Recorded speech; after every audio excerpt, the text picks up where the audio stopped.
¿Ya estamos? Ah, perfecto. Ya estamos acá en piso, Fede. ¿Vamos a hablar de economía? Vamos a hablar con Mariano da Rosa, economista, fundador de masinversiones.com, @masinvers.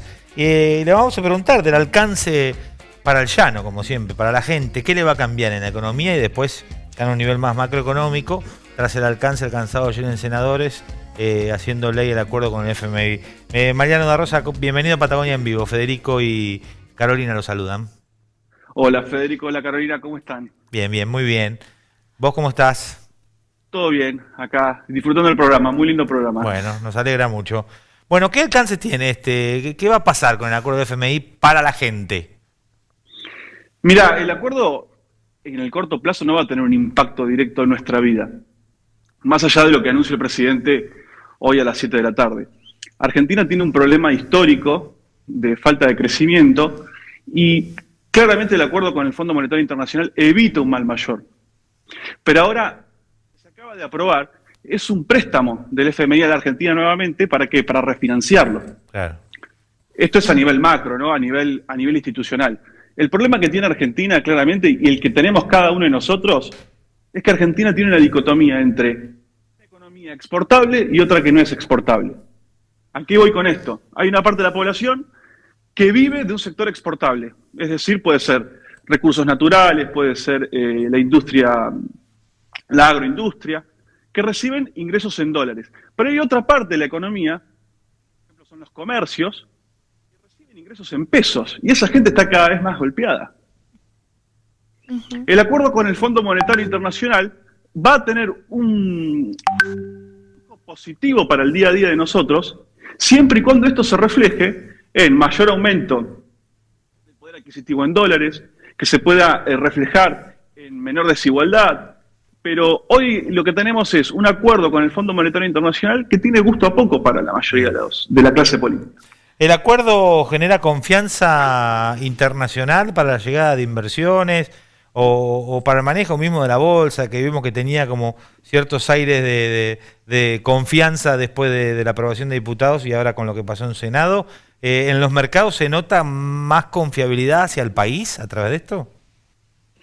Argentina tiene un problema de pago, ¿no? Hace ya desde el año 1958 que recurre al Fondo Monetario Internacional. En el 56 se unió a este fondo que es internacional, o sea, están ahí todos los países del mundo en el directorio. El problema va a radicar puntualmente en si Argentina va a poder empezar a exportar. Si va a generar dólares. Porque ¿qué tiene que generar Argentina de acá a 6 años? Dólares. Y ha recurrido numerosas veces al Fondo Monetario Internacional. Y esta forma de ir al Fondo Monetario Internacional para pedirle prestado porque el Estado gastó de más en todo un periodo anterior, claramente tiene que consolidarse con una política de exportación. Yo escuchaba recién al intendente de Sierra Grande sobre este proyecto del hidrógeno verde. Y es muy bueno que pase eso en Argentina. Y sobre todo en la Patagonia, que es un lugar que es infinitamente rico en recursos naturales. Yo soy de Caleta, Olivia, ¿no? Hice el secundario ahí en Caleta. Y el poder que tiene la Patagonia en la generación de energía es impresionante. Los patagónicos, los NICs y los no-NICs no dimensionan el poder que tiene la región patagónica en generación de dólares para exportación. Ya hoy lo hace con tan poca población y tantos dólares que genera. Pero además hay una generación productiva, que es muy bueno lo que está diciendo Mariano. Hay una generación productiva que después no la ven los patagónicos, ¿viste? Porque pasa derecho, como pasa con el petróleo, que pasa derecho por nación, y después si bien vuelven regalías, ya no es lo mismo. Y tienen bastante para hacer y para que quede en el lugar, ¿no? Lo que pasa en tu provincia, Santa Cruz, lo que pasa en Chubut, en Río Negro, en Neuquén y en Tierra del Fuego. Sí, yo creo que lo que falta en Argentina son políticas de desarrollo. Si Argentina fuera un país que apuesta al desarrollo y no al crecimiento, porque Comodoro Rivadavia, ciudad que conozco como la palma de mi mano, ha crecido enormemente en los últimos años, en los últimos 20 años, pero el crecimiento se dio en ciertos sectores que son exportables. El sector petrolero. Y vos ves la variabilidad que hay entre un ingreso y el otro, y vos decís, ¿cómo puede pasar esto? Y esto genera más desigualdad. Y la desigualdad es un problema que claramente tiene que ser atacado a nivel local, ¿Por qué? Porque Argentina solamente ha apostado a acuerdos con el fondo y ha optado por aumento del déficit fiscal y no a desarrollos productivos reales. Me explico a lo que voy, porque capaz como que estoy englobando muchas cosas que tal vez puedo perder alguno en la explicación, pero el acuerdo con el fondo tiene que ocurrir para que venga el hidrógeno verde, si no, no viene.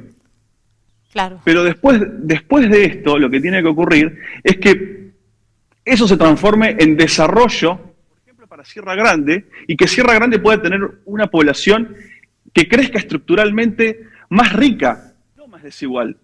Hay sectores que crecen mucho y otros que no crecen. Mariano, hablabas de Sierra Grande, justo de un proyecto que tiene que ver con el ambiente y que es un desarrollo productivo que va en la misma senda que el cuidado del ambiente. Hay otros desarrollos productivos que van en contra del ambiente. ¿Vos crees que se va a poder avanzar con otros proyectos de desarrollo que no van tan de la mano con el ambiente? Mira, tenemos carbón en el sur de la provincia de Santa Cruz. El petróleo, ustedes si ven ahora cuando van camino para Cañadón Seco, para Las Heras, van a ver que están las hélices de molinos de viento y al lado las cigüeñas petroleras. Sí, hoy igual camino a Cañadón Seco hay un derrame de petróleo, está complicado hoy justo. Claro. Hay un derrame de petróleo. Sí, hoy. No, hoy no sabía eso. Muy buena información. No sabía. Bueno, el impacto ambiental es claro, la contaminación del agua. Los santacruceños y los comodorenses sufren mucho de las consecuencias de ciertas actividades que han generado un perjuicio a la calidad de vida de muchas personas. Esto se tiene que tomar con mucho cuidado. No es ponerse a extraer un recurso natural y que crezca un solo sector en decremento de sectores que cada vez son más pobres. Argentina, por ejemplo, en el año 1995 tenía 5 millones de pobres. Hoy estamos cerca de los 25 millones de pobres. Terrible. O sea, es muy complicado el panorama para entenderlo desde una sola arista. Claro. ¿El acuerdo está ok? Sí, está muy bueno que haya un acuerdo. Esto va a permitir más crecimiento para la economía argentina, pero depende de a dónde vas con los impuestos y hacia dónde va el financiamiento. El sector externo ya no nos presta más. Perdón, Carlos. No, está bien. Mariano, hablabas del acuerdo y otra cosa que está pasando hoy, porque hicimos unas notas durante la semana, que tiene que ver con algunas exportaciones que ahora a Rusia, que con la guerra también es un factor que está impactando en todo este objetivo que es que entre en dólares Argentina, ¿no? Sí, el problema que tiene Argentina hoy es que sobre los rendimientos, acá el que genera muchos dólares es el agro, ¿no? Por excelencia el agro en Argentina genera dólares para que la economía pueda mantenerse. Si acá en Ucrania genera una contracción de la demanda externa, nosotros los economistas, durante muchos años yo di clase de economía, de política económica y macroeconomía, y nosotros siempre vemos 3 sectores, que son el sector externo, el sector público y el sector privado. Esos 3 sectores componen la economía. El sector externo no te presta más plata, te va a dar un centavo más. Ahora tenés al sector privado y al sector público. Sector público que ya tuvo una presión fiscal sobre el sector privado de las más altas de la historia. Cosas que eso provoca que el sector privado no pueda generar una productividad y es el sector que exporta. La guerra en Rusia lo que está haciendo es que, como hizo el impacto del COVID, contrae la demanda de ciertos bienes.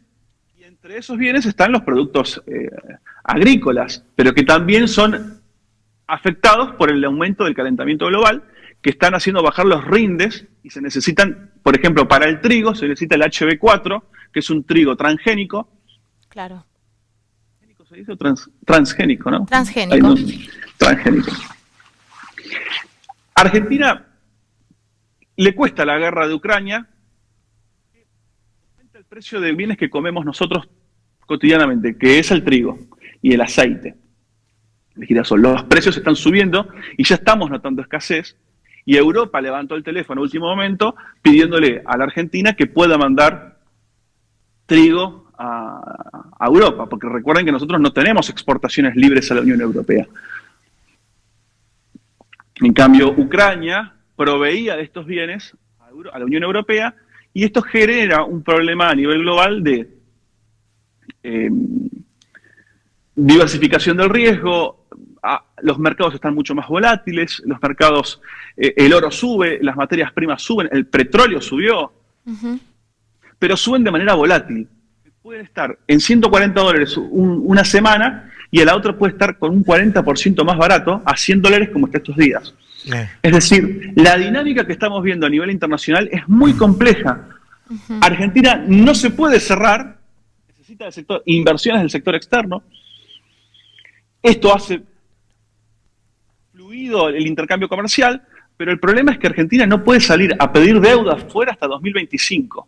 Y lo que tiene que hacer es exportar. Claro. Exportar, exportar y exportar. Mariano, el próximo 27 de marzo se cumplen 31 años de aquel anuncio y del inicio de una ley que a los de esta generación nos ha marcado a todos, y a las anteriores también. Los pibes jóvenes casi no saben de lo que estamos hablando, y es la ley de convertibilidad. Sí, el famoso 1 a 1. El famoso 1 a 1. Es una historia... Nuestro país tiene una historia muy difícil con el dinero, sobre todo el sector público.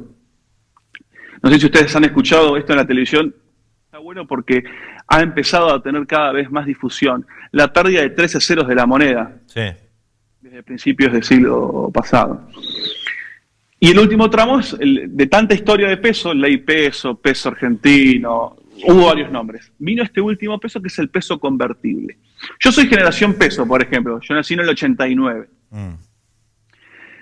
Nací antes de la caída del muro, en un mundo tan complicado donde Argentina estaba pasando por una de las peores hiperinflaciones de su historia, muy parecida a la hiperinflación alemana.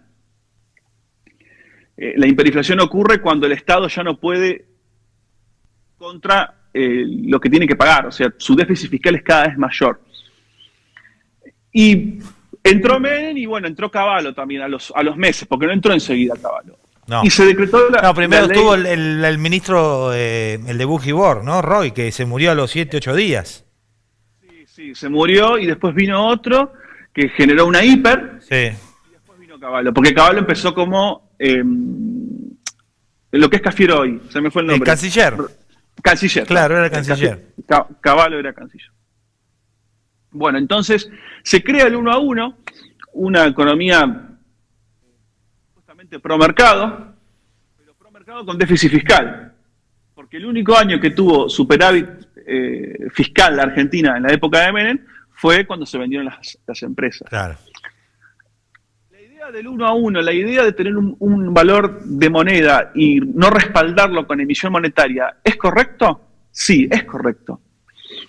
Pero en el 2002, cuando asume Duhalde, se derogan de la ley, se deroga un artículo que es la convertibilidad, el 1 a 1.